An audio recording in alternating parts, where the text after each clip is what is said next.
Very good morning, dear children. Dear children, today we are going to start Civics Chapter 2. The name of the chapter is Role of the Government in Health.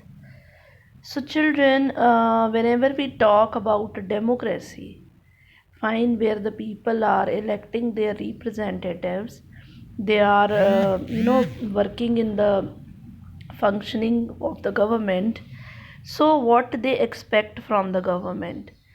They expect that the government should work for their welfare. Now, what all provisions are there through which the government can work for their welfare? It can be through education, health, employment, housing, fine, or the development of roads, electricity, etc.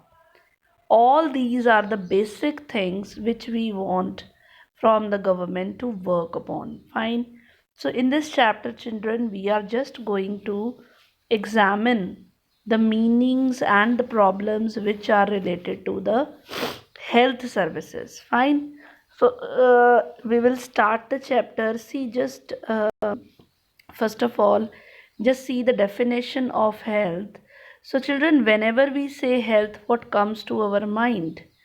So you can just see health means our ability to remain free from illness and injuries. Fine. So if we are not ill and we don't have any injury, it means we are healthy. So health is just not about diseases only or the injuries only. There are many situations which are associated with the health. You can see in the upper collage the water. Water is somewhere related to the health. Cleanliness is somewhere related to the health. So, apart from diseases, children, there are other factors also which affect our health. Like if we are not getting clean drinking water, we are we are going to be unhealthy. We are going to get certain diseases. If we are not getting free environment to live in, obviously we are not going to be healthy. We are going to be prone to diseases. On the other hand, if we are not getting adequate food to eat, fine, so we are leading a very miserable life. Obviously, we are going to be prone to illness. Fine. So, everybody wants to be active and everybody wants to be active all the time. Whatever we are doing, we should be active in that. So, what you call it if a person is dull, inactive, anxious, scared all the time? So the mental stress is also somewhere related to health. Fine. If a person is having a lot of stress on his mind, how can that person be called a healthy person? Fine. So now the next topic, children, healthcare in India. So we will talk about the healthcare which is prevailing in India. See, in India, India has the largest number of medical colleges in the world. Fine, and it is among the largest producer of doctors. 15,000 new doctors qualify every year, children. Fine, but most of the doctors, they go and settle in the urban areas. Nobody wants to live in the rural area. So the rural people, they have to go to you know uh, urban areas for getting treatment. So that's the scenario. Fine. Secondly, the healthcare facility, it has grown substantially. Fine. Like in 1950, there were only 2,717 hospitals. Then it raised up to 11,000, and then at the end 2000, in the 2000, it grew to 18,000. But children, every year, after having all this, every year 5 lakh people, they die from tuberculosis. And the scenario is almost the same since independence. And 2 million cases of malaria are reported every year in our country, and it is not decreasing at all. It is the negative side. Fine. Then if you will talk about the positive side, India gets a large number of medical tourists. People are coming from abroad, I mean the nearby countries, to get treatment here because we have best hospitals chains in the world here. Fine, but we are not providing clean drinking water to everyone. 21% of the communicable diseases are waterborne, like diarrhea, worms, hepatitis, and because of we are not getting clean drinking water, we are prone to all these diseases.